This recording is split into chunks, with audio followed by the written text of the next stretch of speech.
오늘 제목을 한번 같이 읽겠습니다. 시작. 야곱의 유언 속 유다와 요셉의 아들들이 주는 교훈. 이제 내 생의 마지막 30일이 이제 딱 한 주 남았습니다. 여러분, 얼마나 내일병이 치료가 되셨습니까? 언젠가 신드롬을 내려놓으셨습니까? 소원합니다.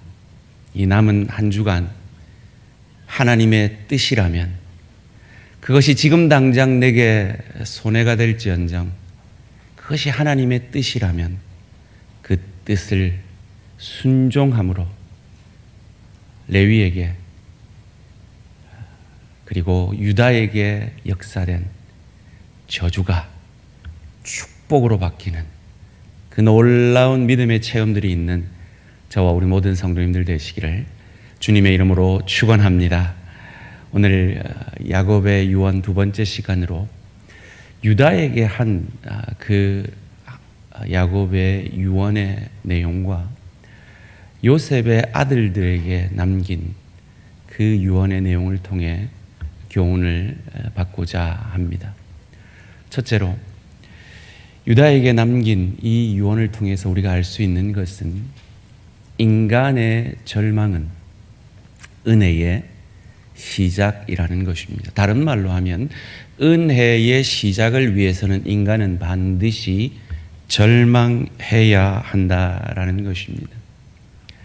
저는 지난 시간에 아버지의 첩을 취해서 아버지의 침상을 더럽힌 르우벤과 같은 우리, 그리고 동생의 복수를 위해서 살인을 저질렀던 시므온과 같은 우리라고 제가 말씀을 했습니다. 아마 그 말씀을 듣고 이런 생각이 들었을지도 모르겠습니다. 목사님, 내가 언제 살인했는데요? 내가 언제 간음했는데요? 이런 생각을 하실지도 모르겠습니다. 마치 제가 뉴욕에서 목회할 때 제자훈련을 하고 있는데 정말 저희 교회에서 가장 신실하고 존경받는 한 여자 권사님께서 제게 진지하게 이렇게 질문하셨습니다. 목사님은 설교 때마다 우리가 죽을 죄인이라고 하는데요, 근데 우리가 뭐 그래 죄인이에요? 이래 열심히 신앙생활 하려고 하는데 뭐 그리 우리가 죄인이에요? 이런 말씀을 하시는 것처럼 말이죠. 그런 사람들을 위해서 예수님은 이 땅에 오셔서 산상수훈을 마태복음 5장에서 7장까지를 말씀하시고, 신약자들이 그 예수님의 말씀을 신약 속에 있는 율법이라고 해석할 정도로 도저히 우리의 수준으로는 절망할 수밖에 없는 말씀을 하셨습니다. 내가 가늠한 사람이 아니라고요? 이 예수님 말씀 앞에서는 어떻습니까? 마태복음 5장 28절입니다. 나는 너희에게 이르노니 음욕을 품고 여자를 보는 자마다 마음에 이미 뭐 하였느니라? 간음하였느니라. 남자만 얘기해서 여자는 아닙니까? 여자도 마찬가지예요. 이 말씀 앞에 우리가 나 르우벤 아니에요 할 사람이 누가 있느냐 말입니다. 그래도 살인은 안 했다고요? 이 말씀 앞에서는 어떻습니까? 마태복음 5장 21절 22절입니다. 옛사람에게 말한 바 살인하지 말라. 누구든지 살인하면 심판을 받게 되리라 하였다는 것을 너희가 들었으나 나는 너희에게 이르노니 형제에게 뭐하는 자마다 노하는 자마다 심판을 받게 되고 형제에 대하여 나가라 하는 자는 공회에 잡혀가고 미련한 놈이라 하는 자는 지옥불에 들어가게 되리라. 이 말씀 앞에 우리가 살인하지 않았다라고, 나는 당당하다라고 어찌 말할 수 있겠습니까? 어찌 절망하지 않을 수 있겠습니까? 왜 예수님은 우리에게 이렇게 절망케 하는 산상수훈의 말씀을 주시는 겁니까? 그 인간의 절망을 통해 하나님의 은혜가 시작되기 때문입니다. 하나님의 은혜를 아는 사람은 절망해 본 사람이라는 겁니다. 마치 유다처럼 말이죠. 이유를 알 수 없게 그는 아버지의 집을 떠납니다. 그리고 이방 여인을 취해 아이를 낳죠. 그런데 하나님께서 그 첫째 아들의 죄를 친히 벌하셔서 죽여버리십니다. 그래서 계대결혼, 그 며느리 다말이 아이를 낳게 하기 위해서 둘째 아들에게 줍니다. 둘째 아들이 잠자리는 하면서도 임신은 하지 못하게 하는 악을 행합니다. 그 악에 하나님이 둘째 아들도 죽여버리십니다. 셋째 아들이 아직 어려 그 며느리를 친정에 보내놓고 기다리라 해놓고는 셋째 아들 줄 마음이 없습니다. 자랐는데도 주지 않습니다. 그 와중에 그의 아내가 죽고 외로움을 못 이겨 장녀를 취하는데 그 장녀가 그의 며느리 다말이었습니다. 그리고 그 며느리를 임신케 하고 그 소식을 들은 유다가 그 며느리를 불살라 죽이라라고 심판의 명령을 내리죠.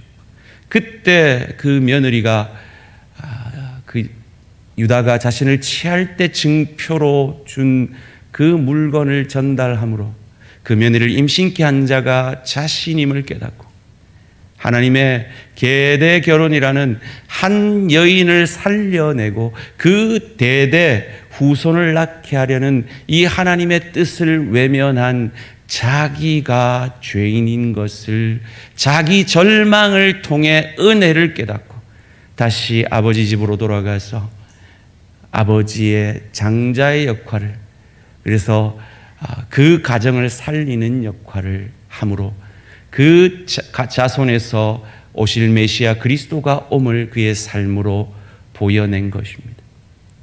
그것의 시작이 바로 자기 절망이었다는 겁니다.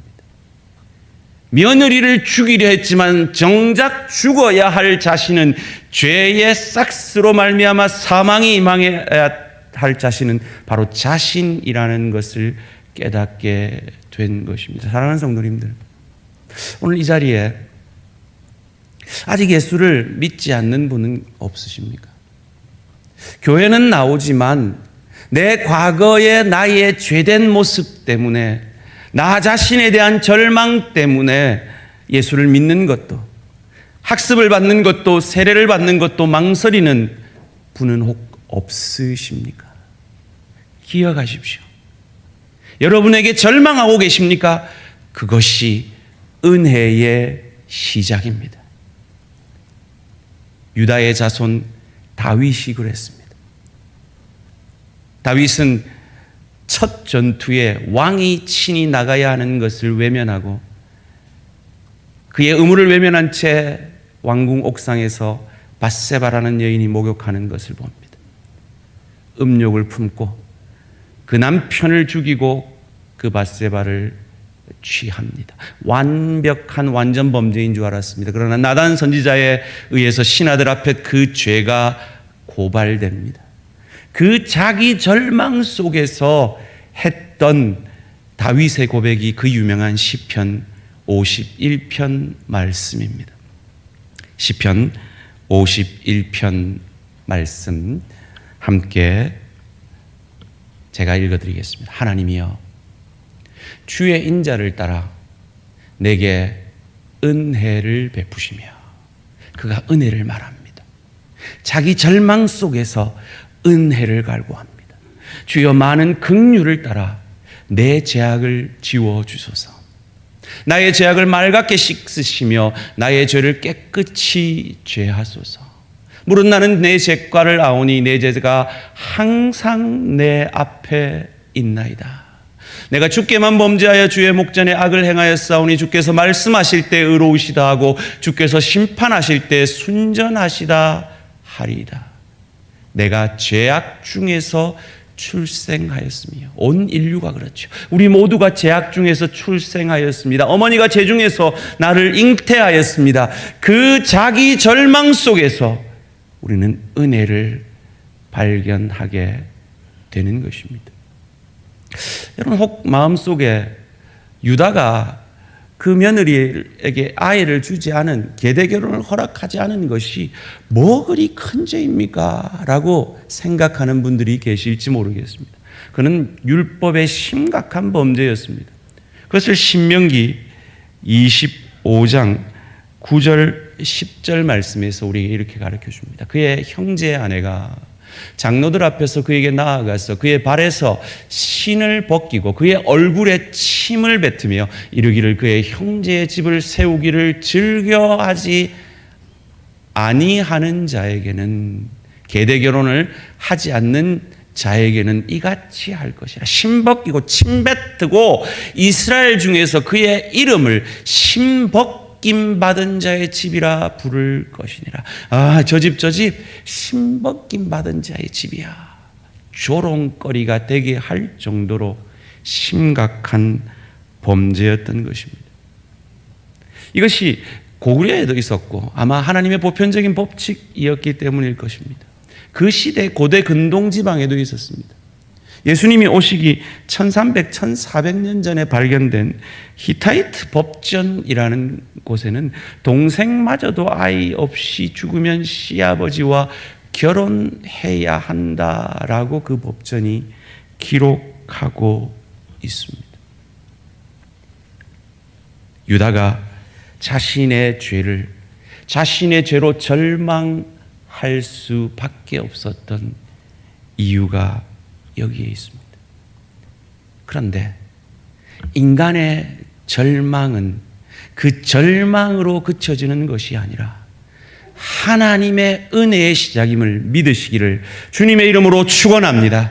왜냐하면 하나님의 은혜의 크기는 우리의 절망보다 크기 때문입니다. 하나님의 은혜의 크기는 우리의 범죄함보다 크기 때문입니다. 소원합니다. 내 과거 때문에, 내 범죄함 때문에 이 하나님의 은혜 가운데 나아가지 못하고 있는 분이 계시다면 그건 영적 교만입니다. 그 교만함을 내려놓고 그 절망을 통해서 은혜 앞으로 나아오는 우리 모든 대한가족들 되시기를 주님의 이름으로 축원합니다. 그런데 여러분 생각해 보시오. 다말은 가나안 여인이었습니다. 그 가나안 풍습에 따라 그냥 가나안 족속에게 다시 시집 가면 또 잘 먹고 잘 살 수 있었습니다. 그런데 왜 굳이 다말이 유다에게서까지 은혜를 입기를 원했을까요? 다른 사람은 몰라도 그 남편이, 첫째 남편, 둘째 남편이 죽은 이유를 다말은 압니다. 범죄함에 죄에 관하여 심판하시는 하나님을 다말만큼 깊이 경험한 사람도 없습니다. 그러기에 하나님 앞에 자신의 죄에 대해서도 두려워할 수 있었겠죠. 거기다가 그런 하나님은 죄를 멸하시되 은혜를 내리시며 과와 과부를 돌아보시며 계대 결혼이라는 것을 통해서 죽을 자를 살리는 하나님인 것을 그는 유다를 통해 그 믿음의 시작을 경험했던 것입니다. 그래서 이 불가능에 가까운 일을 도전하고 있는 겁니다. 뭡니까? 그의 시아버지가 외로움에 딥나라는 곳에 털 깎으러 갔다는 소식을 듣습니다. 과부의 옷을 벗어버리고 창기의 옷을 입습니다. 누구에게 띄기만 하면 그 인생은 끝날지도 모르는 모험을 하고 있는 겁니다. 거기다가 딥나가 얼마나 넓은지 모르지만 딥나에 간다고 유다를 만날 확률이 얼마나 될까요? 그 딥나에서 유다가 다말을 취할 확률은 또 얼마나 될까요? 취했다 하더라도 한 방에 임신할 확률은 또 얼마나 되었을까요? 확률로 따지면 거의 불가능에 가까운 그 일을 왜 이 다말은 하고 있느냐 말이에요. 하나님이 인간의 절망 가운데 은혜로 역사하시는 그 하나님이 자신의 하나님이 되었기 때문입니다. 그래서 다말은 마태복음 1장에 그 영광스러운 예수의 족보에 들어가게 된 것이죠. 그 예수의 족보에 들어간 또 한 여인이 있습니다. 룻이라는 여인이죠. 나오미의 남편과 아들이 다 죽고 다시 고향 땅으로 돌아올 때 며느리 보고 다 이방 며느리들이니 다 너희 족속에게로 돌아가라 했는데 이 룻은 어머니를 따라옵니다. 왜였을까요? 과부 어머니 뒤치다거리 할 게 없는데 왜였을까요? 착했을까요? 착했을 수도 있죠. 그러나 그녀는 어머니를 통해 은혜의 하나님을 만난 것입니다. 인간의 절망 가운데 은혜 주시는 하나님을 만난 것입니다. 그래서 좋은 남편을 만나죠. 보아스를 만납니다. 그런데 보아스가 룻을 바로 취하지 못합니다. 왜냐하면 이 계대 결혼도 순서가 있기 때문에 더 가까운 친척이 그 권리가 먼저 있기 때문에 그 권리를 포기하지 않는 한 보아스는 룻과 결혼할 수가 없는 겁니다. 그래서 룻기에 보면, 룻기 4장에 보면 이런 말이 나오죠. 그 권리를 가진 사람이 아무개라고 칭해집니다. 그리고 그 아무개가 신을 벗어 던집니다. 자기의 권리를 포기하는 것이죠. 그리고는 보아스와 결혼을 하고 다윗 왕의 할머니가 되어지는 놀라운 영광을 누리게 됩니다. 재밌는 것은요, 이 룻과 보아스 부부를 축복하는 룻기 4장 11절 12절 말씀입니다. 성문에 있는 모든 백성과 장로들이 이르되 우리가 증인이 되나니 여호와께서 내 집에 들어가는 여인으로 이스라엘의 집을 세운 라헬과 레아 두 사람과 같게 하시고 내가 에브라스에서 유력하고 베들레헴에서 유명하게 하시기를 원하며, 여기서부터 이상합니다. 여호와께서 이 젊은 여자로 룻으로 말미암아 내게 상속자를 주사 내 집이 다말이 유다에게 낳아준 베레스의 집과 같게 하시기를 원하노라 하니라. 이거 남들한테 제가 그랬으면 뺨 맞을 소리죠. 시아버지에게서 나온 그 아들과 같기를 원한다라고 말하는 거잖아요. 왜 이런 고백을 합니까? 인간의 가장 수치스러운 절망을 통해 하나님은 은혜를 시작하시기 때문입니다. 소원합니다. 여러분의 그 어떤 절망도 절망에서 그치지 아니하고 하나님의 은혜의 시작이 되어지며, 그 무엇보다도 여러분의 그 죄된 절망으로 인해서 예수께 나아오지 못하는 분이 계시다면 그 교만을 내려놓고 그 인간의 절망 속에서 은혜를 시작하시는, 복음으로 나아오시는 우리 모든 대한가족들 되시기를 주님의 이름으로 축원합니다.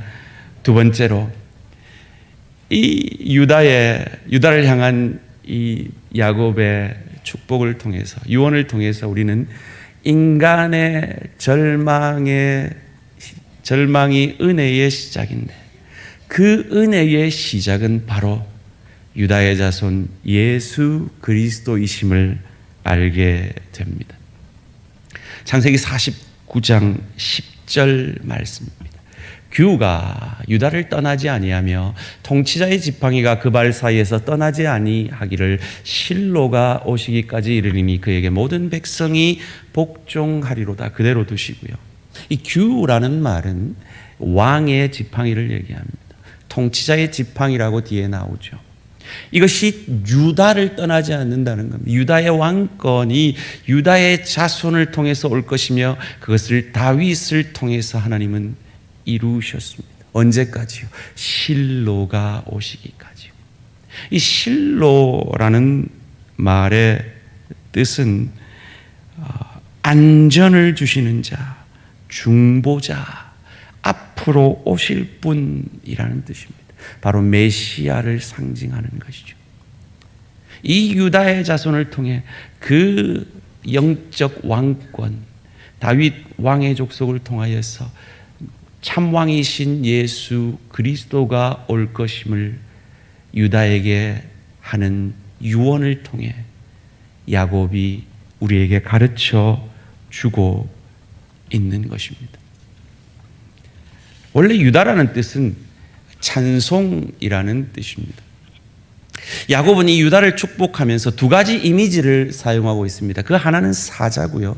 또 하나는 포도나무와 우유입니다. 오늘 보면 9절 말씀입니다. 유다는 사자 새끼로다. 내 아들아, 너는 움킨 것을 찢고 올라갔도다. 그가 엎드리고 웅크림이 수사자 같고 암사자 같으니 누가 그를 범할 수 있으랴. 유다를 왜 사자라고 칭합니까? 유다 자손을 통해 오실 메시아 그리스도를 통한 하나님의 구원의 사역을 설명하기 위해서입니다. 다른 짐승에 비해서 사자는 특성이 하나 있다고 합니다. 다른 짐승들은 자기가 잡은 그 먹이를 때로 놓친다고 합니다. 그러나 사자는 자기가 잡은 그 먹이를 결코 놓치는 법이 없다라고 합니다. 하나님이 시작한 이 구원의 역사는 유다 자손을 통해서 오실 메시아 그리스도를 통해서 반드시 완성하실 것임을, 그 확실한 구원의 역사를 유다를 통해 이루실 것임을 우리에게 보여주고 계신 것입니다.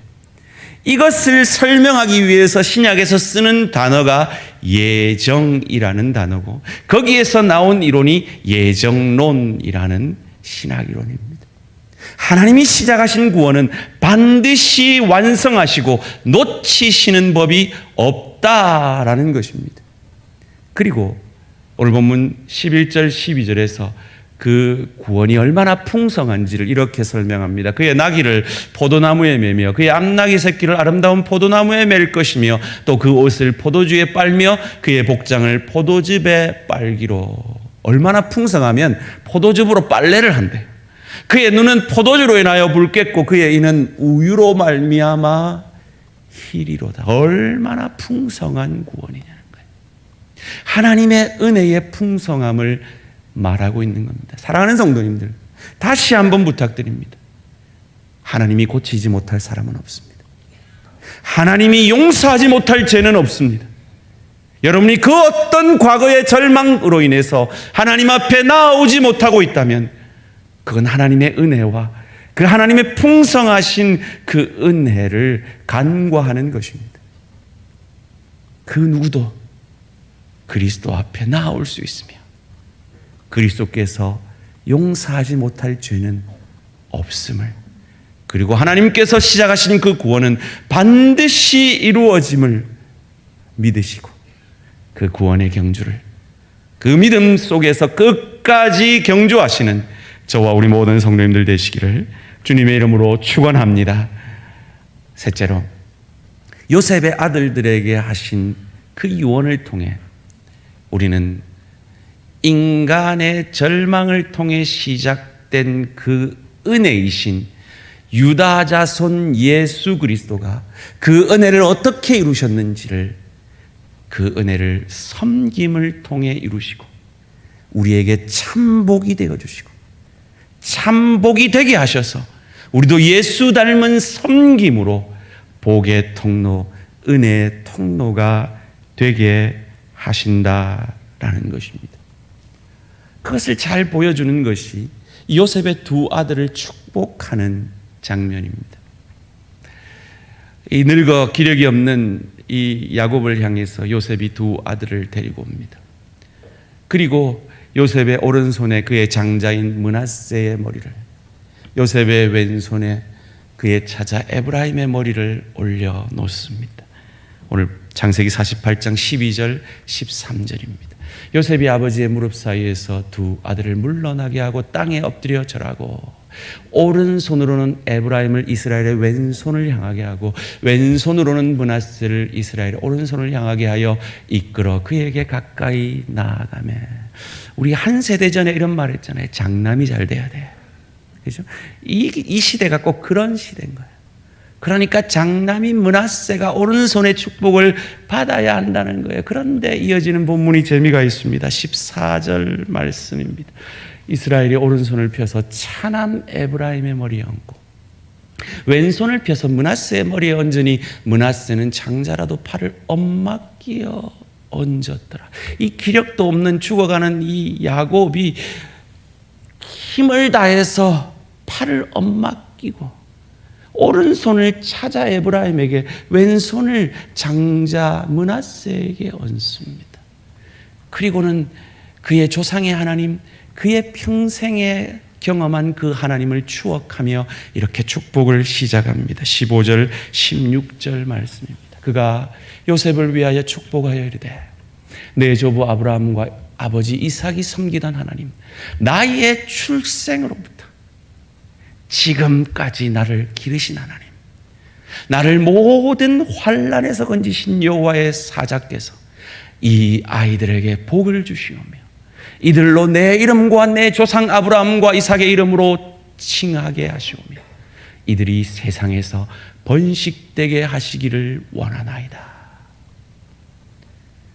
내 험악한 세월 속에서 나를 축복하신 그 하나님의 원리대로 이 아이들을 축복하기를 원합니다. 고백하고 있는 겁니다. 그런데 요셉의 마음이 안 들어요. 그래서 아버지 그 팔을 엇박혀 있던 그 팔을 바로잡으려고 예를 씁니다. 오늘 본문 17절 18절입니다. 요셉이 그 아버지가 오른손을 에브라임의 머리에 얹은 것을 보고 기뻐하지 아니하여 아버지의 손을 들어 에브라임의 머리에서 므낫세의 머리로 옮기고자 하여 그의 아버지에게 이르되 아버지여 그리 마옵소서 이는 장자이니 오른손을 그의 머리에 얹으소서 하였으나 그의 사랑하는 요셉이 이 정도 노력하면 그래 알았다 할 만한데 이 영감님이 고집을 꺾지 않습니다. 그리고 하는 이 고백이 제가 성경에서 제일 좋아하는 고백 중에 하나입니다. 19절 말씀입니다. 그의 아버지가 허락하지 아니하며 이르되 나도 안다. 내 아들아 나도 안다. 그도 한 족속이 되며 그도 크게 되려니와 그의 아우가 그보다 큰 자가 되고 그의 자손이 여러 민족을 이루리라 하고 나도 안다. 내 아들아 나도 안다. 제가 차남이잖아요. 그래서 이 본문을 좋아하는 게 아니라 야곱은 그의 한평생 차남으로 형의 발꿈치를 움켜잡고 태어나서 그것이 억울해서 팥죽인지 붉은 콩죽인지 모르는 그 죽 한 그릇으로 형의 배고픔을 이용해서 그 장자권을 사고 엄마와 모의해서 어찌해서든 이 땅의 축복을 받아내어 내가 형보다 잘나리라. 내가 형보다 떵떵거리며 살리라. 세상의 축복을 움켜쥐려 했던 자신을 돌아보며 내 아들아 나도 안다. 네가 무슨 말을 하는지 안다. 큰 자가 더 큰 축복 받아야 된다는 거 안다. 그러나 내가 살아보니 참복은 섬기는 것이더라. 내가 움켜쥐려 해봤잖아. 그래서 도망자가 되었잖아. 그곳에서 나보다 더 사기꾼인 내 삼촌 라반에게 속아서 14년을 한 여인을 얻기 위해 섬겨봤잖아. 그리고 그 삼촌의 그 악랄한 착취 속에서도 하나님이 놀라운 기적을 베푸셔서 나로 많은 재산을 얻게 하고 이 땅에 돌아왔지 않느냐. 그런데 내가 움켜쥐려 했던 그 복을 통해 내가 어떤 삶을 살았는지 알지 않느냐. 창세기 33장 10절 11절입니다. 에서를 만난 야곱입니다. 야곱이 이르되 그렇지 아니하니이다. 내가 형님의 눈앞에서 은혜를 입었사오면 청하건대 내 손에서 이 예물을 받으소서. 내가 형님의 얼굴을 배운 즉 하나님의 얼굴을 본 것 같사오며 형님도 나를 기뻐하심이니이다. 하나님이 내게 은혜를 베푸셨고 내 소유도 조카오니 청하건대 내가 형님께 드리는 예물을 받으소서 하고 그에게 강권함에 받으니라. 오히려 그가 받은 축복으로 그가 형을 섬기는 자가 된 것입니다. 어떻게 이렇게 변했습니까? 야곱이 이 사건 직전에 어떤 사건이 있었습니까? 브니엘의 사건이었죠. 하나님의 천사와 씨름하고 하나님이 그 야곱을 이기지 못하는 것을 보고 환도뼈를 쳐서 쩔룩바리를 만들어 버리죠. 그럼 누가 이긴 겁니까? 하나님이 이긴 겁니다. 그런데 하나님이 실컷 이겨놓고 네가 이겼다라고 칭해 주시는 그 은혜. 야곱과 같은 이기적인 삶을 사는 우리를 향하여서 우리가 하나님과 원수되었을 때, 우리가 아직 죄인 되었을 때 짐승 같은 삶을 사는 우리를 대신하여 짐승의 밥통에 그 하늘 보좌의 하나님이 가장 연약한 인간의 모습으로 누이시고, 우리가 늘 지는 그 먹고 사는 문제, 자존심의 문제, 소원의 문제 앞에 우리는 늘 넘어지만 그 시험을 우리 대신 이겨주시고, 인간의 대표자인 세례 요한에게 세례받음으로 우리의 그 모든 이기적인 죄를 홀로 진 것처럼 자신이 지은 죄처럼 짊어지시고 십자가상에서 그 죄를 향한 하나님의 저주를 오롯이 홀로 받아주시고, 그 죄를 이기고 사흘 만에 부활하심으로 그 예수를 저주할 자라, 자기 죄 때문에 죽은 자라 아니하고 내 죄 때문에 죽은, 내 절망 가운데 내 죄로 인해 절망할 수밖에 없는 나를 향한 은혜의 시작이 되어주시고, 그 은혜의 시작이 예수 그리스도가 되어주시고, 그 예수 그리스도가 하늘 보좌를 버리고 이 땅에 섬김으로 나를 구원해 주신, 마치 야곱이 그 복을 받고자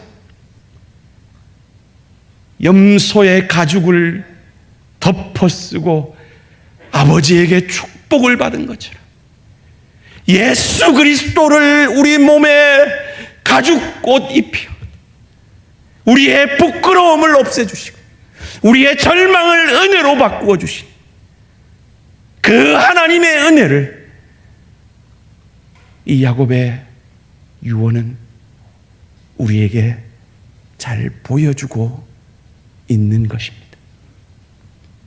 이제 남은 것은 우리가 이 은혜에 정당히 반응하는 것입니다.